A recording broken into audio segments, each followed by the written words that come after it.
अस्सलाम वालेकुम। ये जो है मेरे पास अब फीमेल है मेरे हाथ में, ठीक है।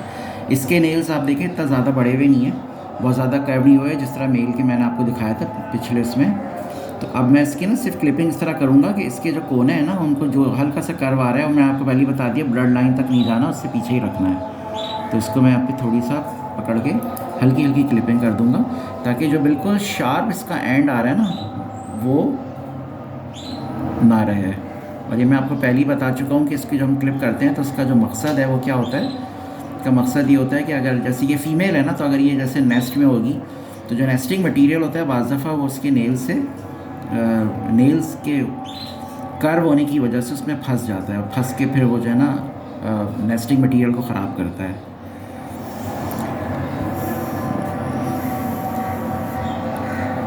स्पीड को हम ले लेते हैं पहले।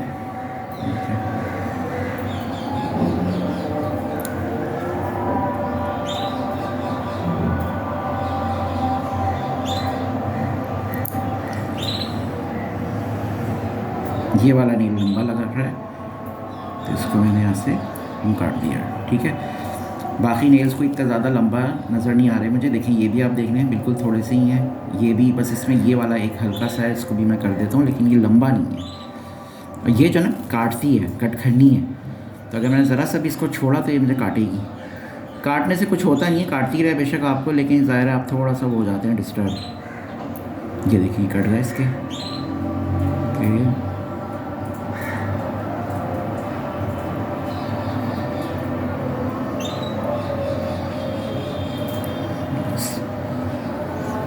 इसके मैं आपको पार्ट दिखा देता हूँ। ये देखें,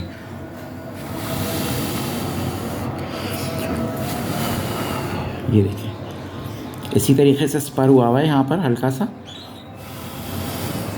लेकिन पीछे की तरफ अगर आप देखें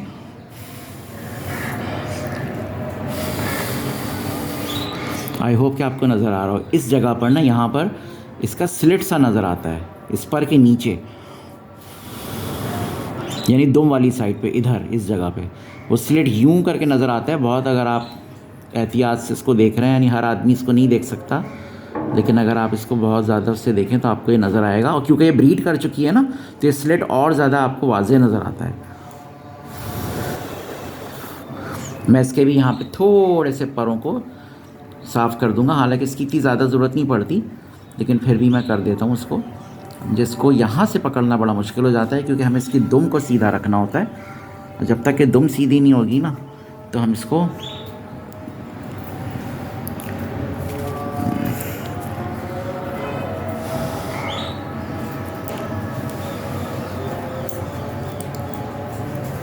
बल्कि इसको मैं दूसरे हाथ में लेता हूँ। ये देखिए काटने के लिए बढ़ रही है ये बिल्कुल ये देखें आप, ये देख रहे हैं, ये देख रहे हैं आप। तो इसकी गर्दन को पकड़े यहाँ से, तो मौका ना दें कि ये मुड़े, और यहाँ से आपने इसको पकड़ा, ये दे। अब ये बिल्कुल अच्छी पोजीशन में आ गया।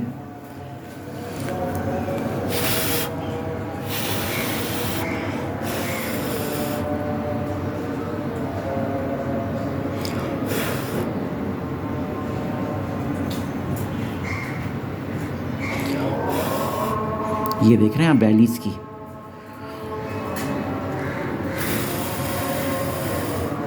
आई होप कि आपको नज़र आ रही हो। ये बैली ही इसको बता रही है कि फ़ीमेल है किस तरीके से। बैली इसकी जो है ना वो, क्योंकि अभी ये एग लेइंग पर आएगी, इसने अपना नेस्ट बना लिया है।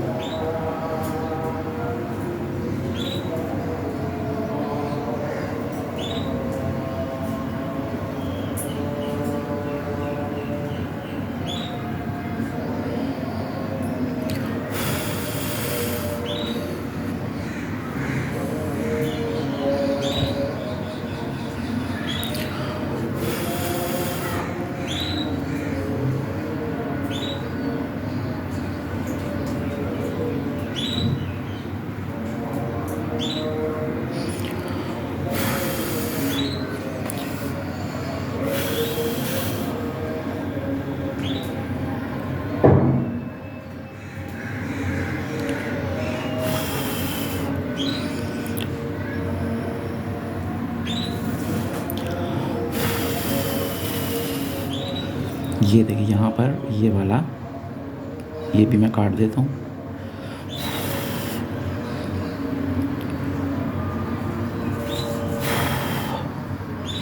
काटते जाएं, उसको उड़ाते जाएं तो आसानी से आपको नज़र आएगा।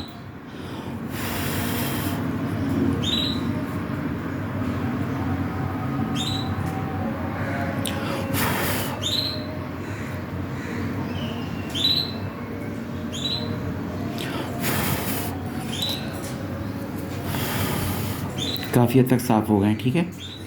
अच्छा, इसकी ना इसके परों को काटना इतना ज़रूरी नहीं होता, मैं फिर भी काट रहा हूँ। इसकी वजह मैंने आपको बताई कि ये जब एग लेइंग पर आती है और इसको इंक्यूबेट करना होता है, तो इसके जो ये पर होते हैं ना, ये ख़ुद ब खुद गिर जाते हैं, क्योंकि इसको अपनी बैली से यहाँ पर ब्लड वेसल्स बढ़ जाती हैं और यहाँ पर गर्मी आ जाती है, और इसको अपनी बैली से ही एग्स को इंक्यूबेट करना होता है।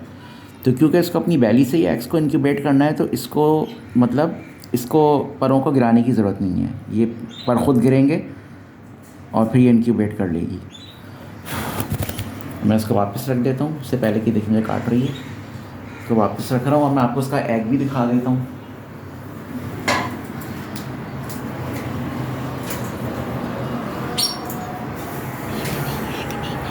नेस्ट, सॉरी, मैं इसको नेस्ट दिखा देता हूँ। ये नेस्ट ने आज ही बनाया है,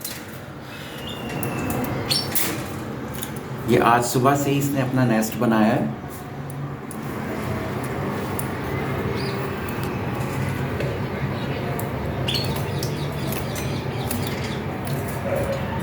ये मेल है जिसकी मैंने पहले क्लिपिंग की थी, और ये फीमेल है जिसके पास नेस्ट है, ठीक है। ये पहले से इसमें रहती है, और मेल को फिर हम थोड़ा बाद में डालते हैं। उसके बाद 1 हफ्ते तक देखते रहते हैं कि ये आपस में एक दूसरे के साथ अट्रैक्ट हो रहे हैं या नहीं हो रहे हैं। कुछ भी हमें होता है ऑब्जर्वेशन से नज़र आ जाता है। मैंने इसका ये नेस्ट पहले उधर लगाया था कोने में, तो मुझे लगा कि ये वहाँ नहीं जा रही है, बार बार नेस्टिंग मटेरियल यहाँ रख रही है। मैंने फिर इसको थोड़ा ऊपर लगाया, वो फिर भी नहीं गई। मैंने उसको फिर नीचे लगाया, तो जब मैंने नीचे लगाया तो जैसे ही नीचे लगाया फ़ौरन से आके नेस्ट बना लिया। तो ये भी आपको देखना होता है कि वो किस जगह पे नेस्ट बनाना चाह रही है, आपको ऑब्ज़र्व करना पड़ेगा। ये याद रखें कि आप डाल के छोड़ नहीं सकते। ये कोई आम परिंदा नहीं है, ये पैरट नहीं है, या ये कोई समझे जो जितने भी हमारे पास मार्केट में पेट बर्ड्स होते हैं, ये उनमें से नहीं है, ये कैनरी है। इसमें सारी चीज़ें आपको देखनी पड़ती हैं। तो ये सारे स्टेजेस आप पूरे करते हैं, मेल को इंट्रोड्यूस करते हैं, उसके बाद फ़ीमेल को देखते हैं। सबसे पहले तो आप ये देख रहे होते हैं कि ये आपस में, यानी वो प्रॉपर टाइम भी है इनका ब्रीडिंग का कि नहीं, कि लाइटिंग को आपको देखना होता है। टेम्परेचर गिरा है, जैसे इस वक्त दिसंबर का फर्स्ट वीक चल रहा है, आज दिसंबर की 2 तारीख़ है। 2 दिसंबर को जाके मौसम ऐसा कराची में हुआ है कि ये ब्रीडिंग पर आए, वरना ये 1 हफ्ते 1.5 हफ्ते से एक साथ थे तो कुछ नहीं हो रहा था। उसके बाद फिर आपने मेल को क्योंकि इंट्रोड्यूस किया हुआ था, तो फिर आपने इनकी आपस में देखा कि इनकी कोई अट्रैक्शन हो रही है, कुछ हो रही है, और फिर आपने नेस्ट लगाया। फिर आपने फ़ीमेल को नेस्ट बनाने दिया। एक ही दिन में इसने नेस्ट कंप्लीट किया है। अब मैं क्योंकि नेस्ट कंप्लीट कर लिया बहुत एंथुसियास्टिकली एक्टिव होकर, अब मैं इसका डिवाइडर निकाल दूँगा विद दिस होप इंशाल्लाह कि अब ये मेटिंग की तरफ आएंगे। तो मैं इसका डिवाइडर निकाल रहा हूँ। इस वक्त शाम है और लाइट क्योंकि मुझे बढ़ानी है, सर्दी तो है और लाइट क्योंकि डे लाइट कम है, तो मगरिब के टाइम पे इसकी लाइट को मैंने आधा घंटा भी बढ़ाया हुआ है। फिर मैं इसको बढ़ाते बढ़ाते तक तकरीबन 1 घंटा से लेकर 9 बजे तक इसकी लाइट को रखूँगा, ताकि इसको ऐसा लगे कि गर्मियाँ आ गई हैं। तो अब मैं इसका डिवाइडर हटा देता हूँ यहाँ से, और अभी दोनों साथ हैं। बहुत बहुत शुक्रिया इस वीडियो का। बस इसके बाद जो भी अपडेट होगा मैं अगली वीडियो में आपको दिखाऊंगा।